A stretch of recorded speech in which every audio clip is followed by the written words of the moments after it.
আসসালামু আলাইকুম। আমি professor doctor Mohammad Mehedi Hasan Khan, biochemistry and chemistry faculty of biotechnology, engineering অনুষদ, সিলেট কৃষি বিশ্ববিদ্যালয়।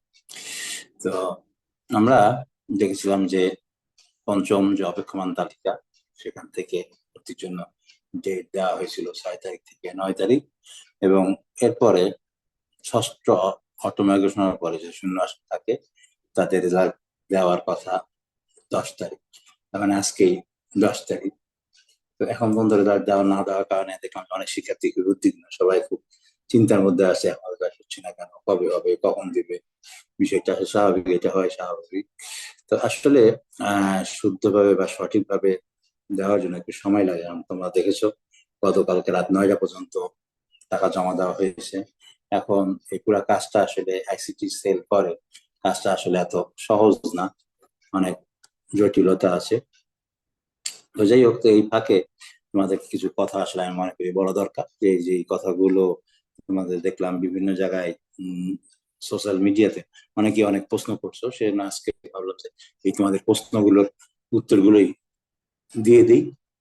তারপরে যদি রেজাল্ট হয় তাহলে ষষ্ঠ রেজাল্ট দিয়ে দিই। তো প্রথম যে মনে যেটা বলতেছিলাম, যে যে রেজাল্ট সতর্ক ভাবে করা দরকার, না এটা ভুল। ভুল হলে কি হয় একটু জানাই তোমাদের। গত যে দিনে যে পঞ্চম অপেক্ষমান তালিকা দেওয়া হচ্ছিল, সার্ভার ডাউন হয়ে গেছিল। এর জন্য সার্ভার ডাউন হওয়ার কারণে কোনো একটা বড় বিশ্ববিদ্যালয়ে 5-6 জন শিক্ষার্থীর রেজাল্ট আসলে অটোমেশন আসছিল না, তারও রেজাল্ট পাচ্ছিল। এবং যখন শূন্য আসন খালি ছিল, এই 5-6 জন বাকি থাকার কারণে যখন শূন্য আসন খালি থাকলো, দেখা গেল যে এক রেজাল্ট দিয়ে দেওয়া। এরপরে পরের দিনে দেখা গেল সংশোধন করতে যায় যে ওইটা এই ই করা হলো, সেই 5-6 জন শিক্ষার্থী যারা ছিল তাদেরকে যখন দেওয়া হলো, তখন দেখা গেল যে ওই ফ্যাকাল্টিতে সেই সিট আর খালি নাই, বা মানে কম খালি আছে। এখন এই কম খালি থাকার কারণে এটাকে সঠিক করার জন্য পরে দেখা গেল যে আবার 4-5টা সিট কমাই দেওয়া হলো। এই 4-5 সিট তারা হয়তো অন্য আরেকটা ফ্যাকাল্টিতে তাকে দেওয়া হলো, তার নিচের যে পজিশনে। এবং এই করতে করতে, যে আমি যদি বলি, মনে করেন যে যদি 30টা ইউনিভার্সিটি এবং ফ্যাকাল্টি মিলাই আমাদের যে 42টা বা 43টা আছে, এর মধ্যে 30টাতেও যদি হয়, প্রতিটা যদি 4টা করে হয়, তাহলে 120 জন, 120 জন শিক্ষার্থীর কিন্তু রেজাল্ট কি হয়ে গেল, পরিবর্তন হয়ে গেল। এবং অনেকে যেটা বলতেছিল এখানে, যে অনেকে চিন্তায় পড়ে গেছিল যে আমার রেজাল্ট এরকম, আমি কেন অটো মাইগ্রেশনে আসছি না, আমার তো রেজাল্ট এটা হওয়া দরকার। এই জন্য অনেকে চিন্তিত ছিল। আবার অনেকে হয়তো বা একটা সাবজেক্টে চলে গেছিল, কিন্তু পরের দিনের রেজাল্ট সে আবার অবনমন হয়েছে, এবং সেটা বলা হচ্ছে যে তারাও চিন্তিত হয়েছে যে এই তো মাইগ্রেশন সবসময় উপরের দিকে যায়, কখনো তো নিচের দিকে যায় না, কেন আমার নিচের দিকে গেল। বিষয়টা হলো তোমাদেরকে আমরা ব্যাখ্যা করলাম যে আসলে একটা ভুল হয়ে গেছিল যে কোনো কারণে, ওই সার্ভার ডাউনের কারণে 4-5 জন শিক্ষার্থীর রেজাল্ট ঠিক মতন প্রকাশিত না হওয়ার কারণে পুরো সিস্টেমে একটা সমস্যা হয়ে গেছে। তো এটা ঠিক করতে যাই, এই যে যারা বলতেছিল যে মাইগ্রেশন হচ্ছে না, তাদেরকে মাইগ্রেশন করতে করে দিল। তারপরে যেখানে কি হইলো কি বলে, হয়তো এক ফ্যাকাল্টিতে চলে গেছিল, তাকে আবার অন্য ফ্যাকাল্টিতে দিয়ে দেওয়া হলো। তারপরে হয়তো এক ইউনিভার্সিটি চলে গেছিল 4-5 জন, হয়তো বা আবার পরে অন্য ইউনিভার্সিটিতে চলে গেছে। পুরাটাই একটা বড় ধরনের একটা বড় ধরনের, সব মিলে বড় না, 120 জন, তারপরেও কম না বলা যায়। 1400 ছাত্রের মধ্যে 120 জন যদি হয়, প্রায় 10%-এর কাছাকাছি সংখ্যাটা, পার্সেন্টেজটাও আসলে একটা সিগনিফিকেন্ট। এবং সবচেয়ে দুঃখজনক যে ঘটনা ঘটছে, যে শেষের দিকে কুড়িগ্রামে যারা শেষের দিকে ছিল, এই 4-5 জন বাদ দেওয়ার কারণে দেখা গেছে তাদের ইয়ের মধ্যে, লিস্টের মধ্যেই নাই।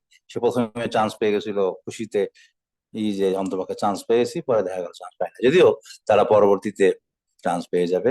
তো এই জন্য আসলে উদ্বিগ্ন হওয়ার কিছু নাই। আর আমাদের যেটা বলি, যে আমরা আসলে আমরা ধৈর্যশীলদের পছন্দ করেন, আমরা ধৈর্য ধারণ করি, যে কোনো বিষয়ে ধৈর্য ধারণ করি। আরেকটা যে সমস্যা হচ্ছিল, এই যে প্রথম দিন সার্ভার ডাউনের কারণে অনেকে যে 10,000 টাকা দিয়ে ভর্তি নিশ্চিত করতে যাবে, এই দেখা যাচ্ছিল যে তারা 10,000 টাকা দিতে পারতেছিল না। প্রথম দিন আমার মানুষের আসলে যে কোনো কারণেই হোক না কেন, আমরা ধৈর্যশীল না। ধৈর্য, আল্লাহ ধৈর্য পছন্দ করেন, সবর করে, কিন্তু আমাদের অধৈর্য হয়ে যাচ্ছে, কেন 10,000 হচ্ছে না। প্রথমে ভাবছিলাম যে আমারই কিনা, অনেক শিক্ষার্থী কিন্তু এই সমস্যায় ফেস করতেছিল, যদিও পরবর্তী 2 দিনে মোটামুটি ঠিক হয়ে গেছে। এবং এই জন্যই আসলে যে পুরা কাজ শেষ করতে একটু সময় লেগেছে। 9 তারিখ, অনেকে 9 তারিখ বিকেলে বা রাত্রেও টাকা জমা দিয়েছে। যাই হোক, আশা করি যে 9 তারিখের মধ্যে টাকা জমা দেওয়া শেষ। 10 তারিখ, এইগুলো কারণেই এবার চেষ্টা করা হচ্ছে যাতে রেজাল্টটা প্রকাশের সময় নির্ভুল ভাবে হয়, সেই বিষয়ে চেষ্টা করা দরকার। নেক্সট, কেউ একজন কেউ কেউ আমাকে প্রশ্ন করেছে যে আপনি যে আমাদের সালাম দেন, আমাদের তো সালামের উত্তর নেওয়া ওয়াজিব, তাহলে আমাদের আসলে কি করা দরকার। এখন দেওয়ার ভিতর নাই। এটা আসলে আমরা যারা মুসলিম তারা জানি যে সালাম একটা হলো সরাসরি সালাম এবং সালাম উত্তর, এবং সালাম ছোট বড় সবাইকেই সালাম দেওয়া যায়, এবং সালাম আল্লাহর একটা নাম, যার জন্য বেশি করে কি করা দরকার, আমাদের সালামের প্রচলন করা দরকার। আমরা খালি মনে করি ছোটরাই বা জুনিয়ররাই সিনিয়রদেরকে সালাম দিবে, বা শিক্ষার্থীরা শিক্ষকদেরকে সালাম দিবে, না, যে কোনো লোককে সালাম দিবে, এবং যে আগে সালাম দিবে সে বেশি সওয়াব পাবে। আমি যে আপনাদেরকে সালাম দিলাম, তাহলে আমি বেশি সওয়াব পেলাম। তো এখন যেহেতু আমি আপনাদের সামনে নাই, যদি সামনে থাকতাম তাহলে আপনারা উত্তর বলতেন ওয়ালাইকুম আসসালাম, আর তা না বলার কারণে ওয়ালাইকুম ওয়ালাইকুম সালাম। আমরা যখন চিঠি লিখি, চিঠি লিখলেও কি করি, এই যে এই সালাম দিতে হয়, সালাম গুরুত্বপূর্ণ, এবং আমাদের ঘরে বাইরে সব জায়গায় কি করা দরকার, সালামের প্রচলন করা দরকার। সালাম শব্দ অর্থ আপনার উপর শান্তি বর্ষিত। এই জন্য আমরা যারা মুসলিম আছে, আমরা বাপ মা ভাই বোন সবাইকে আমরা কি করব, সালাম দেবো। নেক্সট যেটা, যে আসলে অনেকে কেউ কেউ প্রশ্ন করছে যে আমি কৃষিতে পড়বো, সরকারি চাকরি, বিসিএস ছাড়া আর কোনো সরকারি চাকরি আছে কিনা। হ্যাঁ, কৃষিতে আসলে যে পরিমাণ চাকরির সুযোগ আছে, সেটা অন্যান্য কৃষি বলতে আমি সমস্ত কৃষির কথাই বলছি, সেটা অন্যান্য জায়গায় খুব কমই আছে। কৃষি যেন আমি গবেষণা প্রতিষ্ঠান যদি বলি, বা বিএলআরআই, বিএফআরআই, এরকম বিভিন্ন গবেষণার জায়গা আছে, সেই গবেষণার জায়গা আছে, শিক্ষকতার জায়গা আছে, থানা লেভেলে আছে, তারপরে ইসে কি বলে, আরো বিভিন্ন জায়গায় এনার্জি সেক্টরে আছে, বিভিন্ন জায়গাতেই এই কৃষিবিদদের চাকরির সুযোগ আছে। বিসিএস ছাড়া সরকারি চাকরির সুযোগ আছে, এবং বেসরকারি চাকরির সুযোগ তো বিভিন্ন জায়গাতেই আছে। এই চাকরির সুযোগ নিয়ে কোন ফ্যাকাল্টির কি সুযোগ, এই নিয়ে আমার একটা আলাদা ভিডিও আছে। আমি আসলে যেটা চেষ্টা করতেছি, যেহেতু বিভিন্ন জন বিভিন্ন প্রশ্ন করছে, তাতে একবার একটা প্রশ্নের উত্তর দিলাম, আরেকজন লোক ওটা দেখেন, এই জন্য এবার আমি যেটা করছি, এই সবগুলোকে প্লে লিস্টের মধ্যে দিয়ে দিচ্ছি। এই প্লে লিস্টের মধ্যে দেওয়া থাকলে আগে যত প্রশ্নগুলো আছে সেই প্রশ্নগুলোর উত্তর আপনারা পেয়ে যাবেন। যেমন অনেকে প্রশ্ন করছে টাকা কত দেবে, কারণ এর আগের বার কিন্তু যারা ভর্তি হয়েছিল তাদেরকে আমরা বলেছিলাম টাকা কত টাকা দিতে হবে কোন ইউনিভার্সিটিতে। তো যেহেতু একই প্রশ্ন বারবার আসছে, যার জন্য আমি প্লে লিস্টের মধ্যে দিয়ে দিচ্ছি। আপনারা যদি দেখতে চান, যেমন কোন ইউনিভার্সিটিতে ভর্তি হওয়ার জন্য কত টাকা লাগবে, মাইগ্রেশন করলে কি করণীয়, এই সমস্ত বিষয়গুলো প্লে লিস্টের মধ্যে আছে। যদি কেউ আসলে দেখতে চান, তাহলে আপনারা দেখে নিতে পারেন। তাহলে দেখতে পারবেন যে কোন ফ্যাকাল্টিতে কেমন চাকরি সুযোগ বা বিভিন্ন বিষয় এটা জানা যাবে। আর মাইগ্রেশনের কথা আমি আগেও বলেছি, যে এক ইউনিভার্সিটি থেকে আরেক ইউনিভার্সিটি যখন মাইগ্রেশন হয়, তার কোনো কিছুই করা লাগবে না। ওই যেখানে ভর্তি হয়ে গেলো টাকা পয়সা জাস্ট অ্যাডজাস্ট করলেই হবে। আর যদি একই ইউনিভার্সিটিতে এক ফ্যাকাল্টি থেকে আরেক ফ্যাকাল্টি, তার তো কিছুই করা লাগবে। যা কোনো কোনো ইউনিভার্সিটিতে হয়তো বা দেখা যাচ্ছে টাকা কিছুটা ভিন্নতা থাকে, যেমন হয়তো ভেটেনারিতে বেশি, যে তার হয়তো বা ইয়ে আছে কি বলে, ইন্টার্নি আছে, আবার আরেক ফ্যাকাল্টিতে ইন্টার্নি নাই, তার হয়তো কম। কোনো কোনো ইউনিভার্সিটি আছে, আবার কোনো কোনো ইউনিভার্সিটিতে সব ফ্যাকাল্টির জন্য সমান। আরেকটা প্রশ্ন যেটা আছে, যে বাংলাদেশ কৃষি বিশ্ববিদ্যালয় ময়মনসিংহ, সেটা অনেক পুরাতন ইউনিভার্সিটি, এত বড় ইউনিভার্সিটি, তার টিউশন ফি, তার টোটাল ফি কম, তার 10,000 টাকার মধ্যে আরো টাকা ফেরত দেওয়া হবে। আর যেগুলো নতুন বিশ্ববিদ্যালয়, সেখানে এত বেশি টাকা নেওয়া হবে। কারণ কি, যেমন আমাকে বলছে আপনার সিলেট কৃষি বিশ্ববিদ্যালয় কেন বাকতে চাইতে বেশি টাকা, তার কারণ হইলো বাংলাদেশ কৃষি বিশ্ববিদ্যালয় একটা বড় ইউনিভার্সিটি, প্রায় 1200 একর এলাকা, বাংলাদেশের অন্যতম একটা বড় ইউনিভার্সিটি। তাদের নিজস্ব অনেক ইনকাম আছে, যেমন তাদের ডেইরি ফার্ম আছে, গোট ফার্ম আছে, কৃষি ফার্ম আছে, মুরগির ফার্ম আছে। এই যে ফার্ম গুলো থাকে, তারা নিজস্ব কিছু আয় করতে পারে। কিন্তু যখন নতুন ইউনিভার্সিটি গুলো, যদি আমি বলি সিলেট কৃষি বিশ্ববিদ্যালয়, তেমন কিন্তু নিজস্ব তেমন আয় তেমন নাই।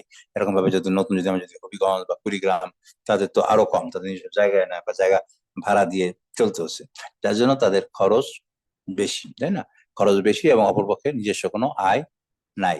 এই জন্যই এই সমস্ত ইউনিভার্সিটিতে টিউশন ফি বেশি। এখানে মনে করার কারণ নাই যে টিচাররা টাকা নিচ্ছে, বা এরকম মনে করার কারণে, যে বিষয়টা হচ্ছে এটা হলো ইয়ের কারণে, নিজস্ব আয় থাকার কারণে।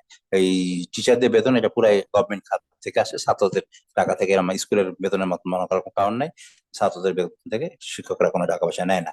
এই তাদের অন্যান্য যে খরচ আছে, এই খরচ চালানোর জন্য, যেটা কৃষির যে একটা সেলে পড়েছে, ভেটেনারি বা ফিশারিজ যেগুলো আছে, কৃষির জন্য আসলে সরকার অনেক টাকা খরচ করে, যেটা অন্যান্য জেনারেল ইউনিভার্সিটির তুলনায় কৃষির যে কোনো সাবজেক্টে সরকারের যে খরচ, এটা অনেক বেশি। আর শিক্ষার্থীকে পাশ করায় দেয় প্রায় 8-9 লাখ টাকা পর্যন্ত খরচ হয় সরকারের ক্ষেত্রে। তো বেশিরভাগই কি হয়, এটা ভর্তুকি দিয়ে তারা সরকারি টাকা খরচ করে। তবে যেটা বললাম, যেহেতু বড় ইউনিভার্সিটিতে ইনকাম থাকার কারণে তারা সহজেই বাকি টাকাটা মেকআপ করতে পারে, যেটা ছোট ইউনিভার্সিটির পক্ষে সম্ভব না। আরেকটা প্রশ্ন হলো যে আমাদের মাইগ্রেশন, যারা ভর্তি হয়ে গেছে, চান্স পেয়ে গেছে, তাদের মাইগ্রেশন কতটুকু। যারা আগে যারা ভর্তি হয়ে গেছেন, ভর্তি হওয়ার পরে যে যারা ভর্তি হয় না, সেই সিট খালি হয়তো আপনার একটা অটো মাইগ্রেশনে, লম্বা মাইগ্রেশন চলে গেছে, এখন আর আপনাদের মাইগ্রেশন হওয়ার সুযোগটা কম। কিন্তু যারা এখনো ভর্তি হয় নাই, এই যে পঞ্চম মাইগ্রেশনে কেবল চান্স পেয়েছে 1400, এদের সুযোগ আছে, কারণ এখানে যে 1400 যে লিস্টের মতন আসছে, এর মধ্যে অনেকেই দেখা যাচ্ছে কি পরে আর তো টাকা জমা দিবে না, বা তারা হয়তো অন্য কোথাও ভর্তি হয়ে গেছে, সেই হিসাবে তাদের মাইগ্রেশনের সুযোগ আছে। কিন্তু যারা ভর্তি হয়ে গেছে তাদের যদি কেউ ভর্তি বাতিল না করে, তাদের আর খুব বেশি আসার সুযোগ নেই। অনেকেই বলছে আমি 5 নাম্বারে আসছি, এখন কয় নাম্বারে যাব, বা এত নাম্বারে আসছি, আর কত কত নাম্বার যাওয়ার সুযোগ আছে, এই সুযোগ ই করার বলার সুযোগ নাই। আর কি হলো যে কত নাম্বার পর্যন্ত যাবে, এটা আসলে মানুষ বলতে পারে না। ক্রিকেট খেলায় বাংলাদেশ কত রান করবে, এটা কি বলতে পারবে যে বাংলাদেশ কত রান করবে, যে গত টেস্ট ম্যাচে প্রথম ইনিংসে 400 এত করছে, আর দ্বিতীয় ইনিংসে কত করবে, এটা বলা যায় না। বেশিও করতে পারে, কমও করতে পারে, বা কোন খেলোয়াড়, নির্দিষ্ট খেলোয়াড় যে অতদিন অমুক দিনে এইটা করছে, আজকেও যে বেশি করবে, অমুক দিন শান্ত প্রথম ইনিংস সেঞ্চুরি করছে, কারণ দ্বিতীয় ইনিংসে সেঞ্চুরি করবে, এরকম কোনো কি দেওয়া যায় না, গ্যারান্টি দেওয়া যায় না। তো এরকম ভাবে কেউ কোনোটাই বলতে পারে না যে কি হবে না হবে। এটা আল্লাহই ভালো জানে, কোনো পিসিও বলতে পারবে না, কিছুই না। সিট খালি থাকলে, তখন সিট খালি থাকলে বাকিরা ভর্তি হবে কি হবে না, তাদের মনোভাব তো আর আমরা জানি না, যার জন্য এটা বলা যায় না। আমরা যখন বলতে পারি যে 1400 এত সিট খালি আছে, এতজন দেওয়া হয়েছে, এই পর্যন্ত বলতে পারি। এরপরে কতটুকু যাবে সেটা জানা যাচ্ছে না। আরেকটা হলো কিছু কিছু শিক্ষার্থী, তারা কি করছে, ওই যে যারা ওয়েটিং এর পিছনের দিকে আছে, ভাবছে যে আশা সারি দিচ্ছে, তারা পূরণ করে নাই, কি বলে যে আমাদের যে চয়েস লিস্ট, কোন ফ্যাকাল্টিকে বা কোন ইউনিভার্সিটি চয়েস, এই চয়েস লিস্ট পূরণ করে নাই। তো চয়েস লিস্ট যদি পূরণ না করে, তার ভর্তি হওয়ার সুযোগ, আমি যদি আগেই মনে করি, আগে যদি পরাজয় স্বীকার করে দিই যে আমি পরাজিত, তাহলে তো তার আর সুযোগ থাকে না। থাকে কি, এখন যদি আফসোস করে হা হা আমি তো মনে করছিলাম যে, এবার এরকম মনে করার কারণটাই বাকি, বলছে গতবার বা আগে তো এত দূর চাইতো না ওয়েটিং, এবার কেন দিচ্ছে? এবার তো ভর্তি পরীক্ষা, কৃষি গুচ্ছের ভর্তি পরীক্ষা আগে হয়েছে, তাই না? আগে হবে, এরপর অনেকগুলো বিশ্ববিদ্যালয়ে ভর্তি হয়েছে, যার জন্য এবার যে বেশি যাবে এটাই কাঙ্ক্ষিত ছিল। অনেকে বলছে এবার বেশি যাওয়ার কারণ কি, কারণ কারণটা কোনো অস্বাভাবিক কোনো ব্যাপার, এটাই স্বাভাবিক, কারণ যেহেতু ভর্তি পরীক্ষা আগে হয়েছে, যারা অন্যান্য ইউনিভার্সিটিতে ভর্তি হওয়ার সুযোগ পেয়েছে তারা চলে গেছে, যার জন্য এই ওয়েটিং এ বেশি যাচ্ছে। এটা এর মান কমা বা এরকম কিছু না, নর্মালি মান এরকমেরই থাকে, অসুবিধা নেই বিষয়ে। তো যারা জমা দেয় না, তাদের না, তাদের সুযোগ নাই। 2 নম্বর হলো যারা 10,000 টাকা জমা না দিয়ে ভর্তি নিশ্চিত করেন নাই, আর কোনো সুযোগ আছে কিনা, উত্তর হলো না, ভর্তির আর কোনো সুযোগ নাই। আপনি 10,000 টাকা দেন নাই, আপনার কাজ শেষ। নেক্সট হলো কেউ 10,000 টাকা দিয়েছে কিন্তু এখন ভাবছে যে আর ভর্তি হবে না, 10,000 টাকা ফেরত দেওয়ার কোনো সুযোগ আছে কিনা, উত্তর হলো না, 10,000 টাকা ফেরত দেওয়ার কোনো সুযোগ নাই। আরেকটি হলো যে যারা আমরা এখন ওয়েটিং থেকে ভর্তি হচ্ছে, যে 1400 মতন সিট খালি আছে, এদের ভর্তির ডেট তো দেয় নাই। ভর্তির ডেট না দেওয়ার কারণ হলো, কারণ আমরা তো এখনো সিট পুরো হয় নাই, কবে পুরো হবে? কারণ আগে তো দেখা যাচ্ছে যে অল্প সিট খালি থাকতো। এবার তো যেমন প্রথমে চিন্তা করা হয়েছিল যে 11ই মে কি করবে, ওই গণভর্তি দিবে, কিন্তু দেখা যাচ্ছে এত সিট খালি হওয়ার কারণে এই গণবিজ্ঞপ্তি দেওয়া যাচ্ছে না। যার জন্য ষষ্ঠ বা সপ্তম হওয়ার পরে বোঝা যাবে যে আসলে কি অবস্থা। যদি দেখা যাচ্ছে যে না, বেশিরভাগ সিট পূরণ হয়ে যাচ্ছে, তারপর তো 19 তারিখে পরে 20 তারিখ থেকে অনেক জায়গায় কি ছুটি, ওই ঈদের ছুটি, ঈদের ছুটির মধ্যে তো আর ভর্তি সম্পন্ন করা যাবে না। তো সম্পন্ন করার পরে তারপরে দেখতে হবে যে আসলে কতগুলো কোন ইউনিভার্সিটি কতগুলো সিট খালি আছে না খালি আছে, ভর্তি হয়ে গেছে, এইগুলো দেখার পরে তারপরে একটা ভর্তির ডেট দিবে। আগে যেমন আগে থেকে ডেট দেওয়া ছিল, কিন্তু দেওয়া দেওয়া থাকার পরও তো দেখা গেল যে অনেক ক্ষেত্রেই কার্যকর করতে অনেক মানে প্ল্যান থাকে, অনেকে অনেক কিছু করবো, কিন্তু কার্যকর করা যায় না। এই কারণে এখনো ভর্তির ডেট দেয় নাই। কারণ ক্লাস কবে থেকে, অনেকে যারা ভর্তি হয়ে গেছে ক্লাস কবে থেকে শুরু হবে, অনেকে বলছে যে, কেউ নাকি বলছে যে কোন বিশ্ববিদ্যালয়ে আদৌ ভর্তি হয়েছে কিনা, চান্স পাইছে কিনা, কারণ সবার জায়গায় ভর্তি শুরু হয়েছে, কথা ঠিক না। এই যে যে নর্মাল জেনারেল কোর্স, তাদের তো এখনো ক্লাস শুরু হয়নি।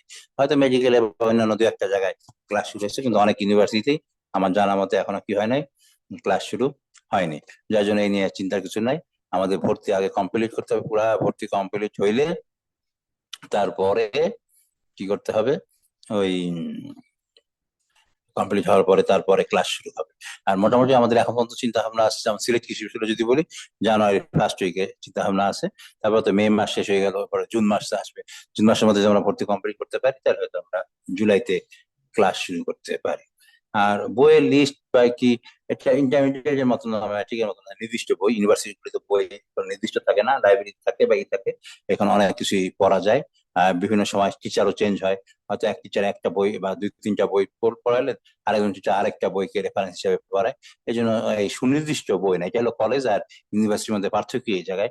কলেজে যেমন হলো কোনো নির্দিষ্ট বইকে পড়ানো হয়, ইউনিভার্সিটিতে গবেষণা কাজ করা হয়, জ্ঞান তৈরি করা হয়, ইউনিভার্সিটি জ্ঞান সৃষ্টি করা হয়, কিন্তু কলেজগুলিতে শুধুমাত্র জ্ঞান দান করা হয়। তারপরে আমি দেখলাম যে কেউ কেউ তোমাদের মধ্যে অনেকে নাকি বলতেছে যে সেকেন্ড টাইম দিবে। কেন সেকেন্ড টাইম দিবে?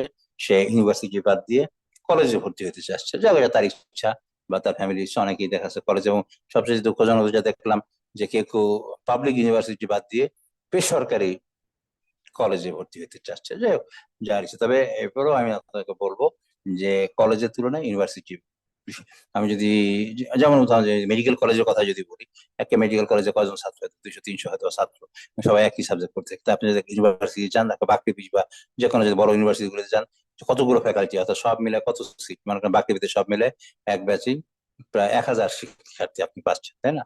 বিভিন্ন ইয়ার, কিন্তু সেই মেডিকেল কলেজগুলোতে সেই সুযোগ পাচ্ছেন না। তো যার জন্য স্কোপ বা মানুষের সঙ্গে পরিচিতি হওয়ার সুযোগ বা গবেষণার সুযোগ কোথায় বেশি?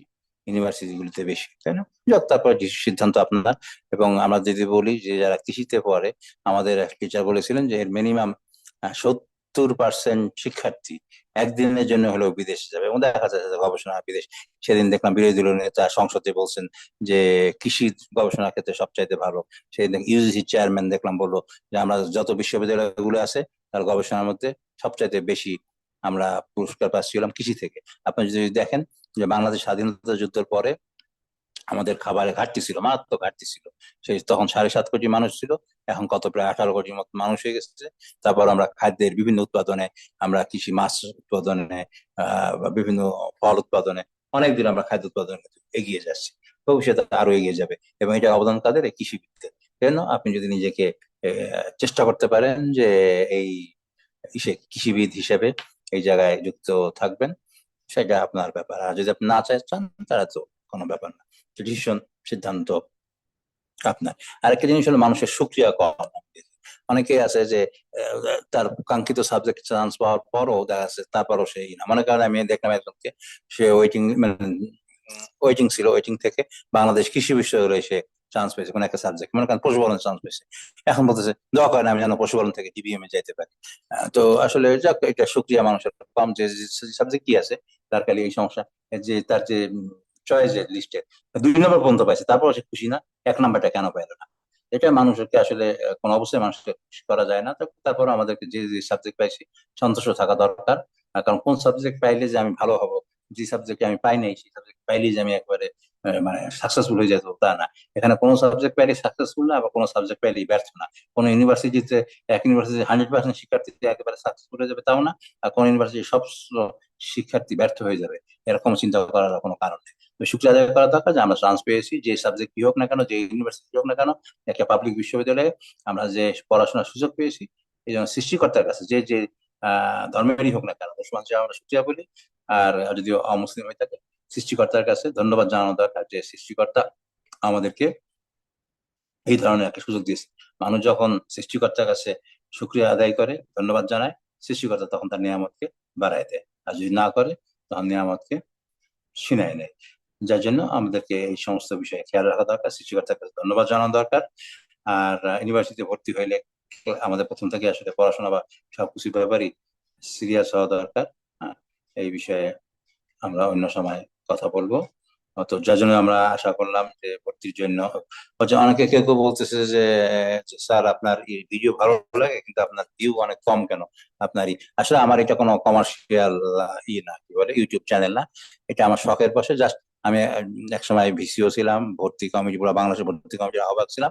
ছাত্ররা বিভিন্ন প্রশ্ন করতো, এই জন্য এই প্রশ্নগুলো উত্তর দেওয়ার জন্য একসঙ্গে বিভিন্ন সময়ে বিভিন্ন ভাবে দেওয়া লাগতো, ব্যস্ত মানুষ, এই জন্য একসঙ্গে উত্তরগুলো দেওয়ার জন্য এই ইউটিউব চ্যানেল। এটা থেকে আমার আয় করা বা এরকম কোনো প্ল্যান আপাতত এই মুহূর্তে নাই। যার জন্য ওই ভিউ বাড়লো না কমলো এই নিয়ে আমাদের কোনো আগ্রহ নাই। আমার ভিডিও দেখার পরে যদি শিক্ষার্থী উপকৃত হয়, সেক্ষেত্রে আমি মনে করি যে মানুষের নিয়ত ভালো থাকা দরকার। যে কোনো কাজে আমরা যে লেখাপড়া করবো, এখানে আমার নিয়ত থাকা দরকার আল্লাহ সন্তুষ্টি। যদি আপনার কাজে লোকজন উপকৃত হয়, সৃষ্টিকর্তার সন্তুষ্ট লাভ করে, আপনি মৃত্যুর পরে ভালো প্রতিদান পাবেন। এই জন্য আমাদের নিয়ত থাকা দরকার সৃষ্টিকর্তার সন্তুষ্টি। যাই হোক, তো আজকে এই পর্যন্তই। আরো যদি আমাদের কোনো প্রশ্ন থাকে তাহলে আমরা জানলে ই করবো। আরেকটা জিনিস, অনেকে কেউ কেউ বলেন যে আপনার কোনো সময় ই করে পাওয়া যায় না, আমরা তো অফিসে থাকি, ক্লাস পরীক্ষা অনেক কাজ নিয়ে ব্যস্ত থাকি, এই যে বিকাল বেলা বা সন্ধ্যার সময় বা রাত্রে আমরা ফ্রি থাকি, তখনই হয়তো গুরুত্ব দেওয়া বা ই করা সম্ভব। এখন যখন তখন মানুষ প্রশ্ন করলে বা ই করলে আমরা হয়তো ব্যস্ত থাকার পক্ষে, মানে ব্যস্ত থাকার কারণে সাথে সাথে উত্তর দেওয়া বা যে কোনো জিনিস করা আমাদের পক্ষে আসলে সম্ভব হয়ে ওঠে না। ঠিক আছে, তো আজকে এই পর্যন্তই থাকলো। সবাইকে ধন্যবাদ। আসসালামু আলাইকুম।